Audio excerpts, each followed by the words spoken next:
What would you do if you couldn't fail? Who would you become if your goals were attainable? What if that self-induced fear and that disbelief was instantly gone? What would you go after? What girl would you date? What type of man would you become? How much money would you have? What sort of business would you endeavor? What sort of impact would you bring to the world? You must be able to dream in order to achieve. And the truth is, most individuals, they don't move forward. They don't move forward because they don't have goals. They don't move forward because they don't have objectives. They don't move forward because fear cripples them. Fear is holding them back from winning. Fear is holding them back from becoming the best version of themselves. So once again, I ask you, what would you do if you couldn't fail? If you only live once, you best go for it. What is there to lose? At the end of the day, we all die anyway. So might as well go down trying. There's a verse in the Bible that says, "As a man thinketh in his heart, so is he."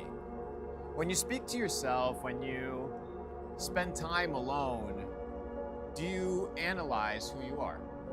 Do you think about who you want to become? Or are you just guided by the ebbs and flows and the things of the world, or the things that are tossed to you by culture? Or do you have an anchor? Do you have some sort of reference point that you utilize as a beacon of truth? Because what you think about dictates your reality. Let me explain. I've said it once, but I'll say it again, that your thoughts lead to actions, and actions lead to behaviors, and behaviors lead to lifestyle, and that your lifestyle dictates your destiny. So we reverse engineer that. Ultimately, your thoughts dictate your destiny. So as a man thinketh in his heart, so is he. Now the question is, how do you change the way that you think? Well, you have to change the input. You have to change the things that you allow yourself to be nurtured by. This isn't just food, right? But it's what you listen to, who you hang out with, what you do with your hands, with your eyes and your ears that nurture your spirit, or they take away. They build your character, or they destroy your innocence. And you know the things that I'm talking about, the things that are holding you back, the things that are pushing you away from your fullest potential. As a man thinketh in his heart, so is he.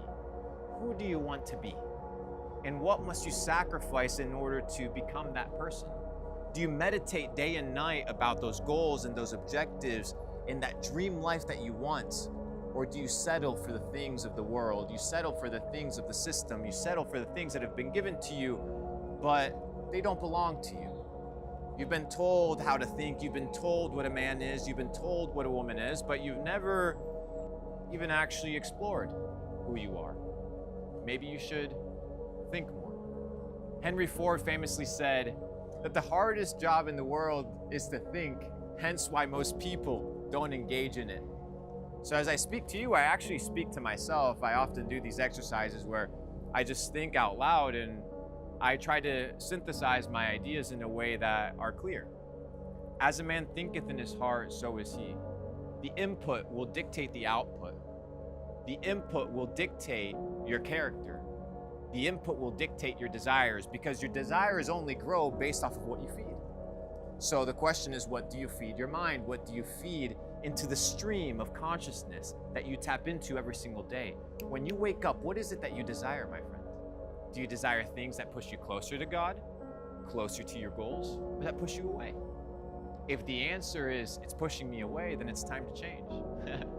Because at the end of the day, the only person that you're hurting is yourself, so you might as well develop healthy thinking patterns, healthy ways of experiencing life, so you maintain your purity and your innocence. And through that, you allow God to work and to show you the beauties of this world. I've always thought about traveling the world. I've always thought about enjoying the beauty of creation. And here I am in my 20s doing exactly that. I thought who I wanted to become.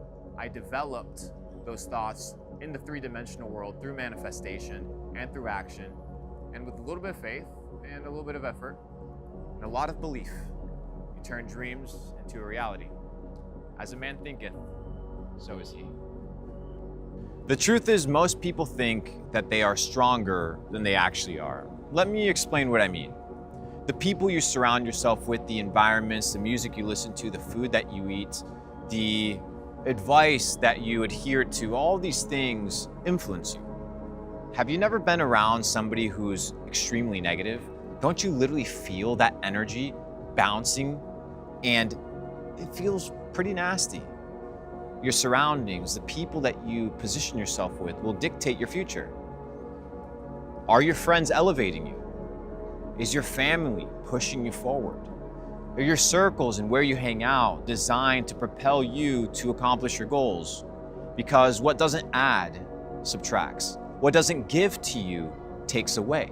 So you must nurture yourself and position yourself in a situation where you win.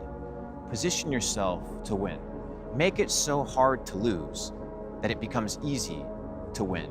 Your environments, your friends, your decisions will dictate your future. Pick wisely, and the world is yours for the taking.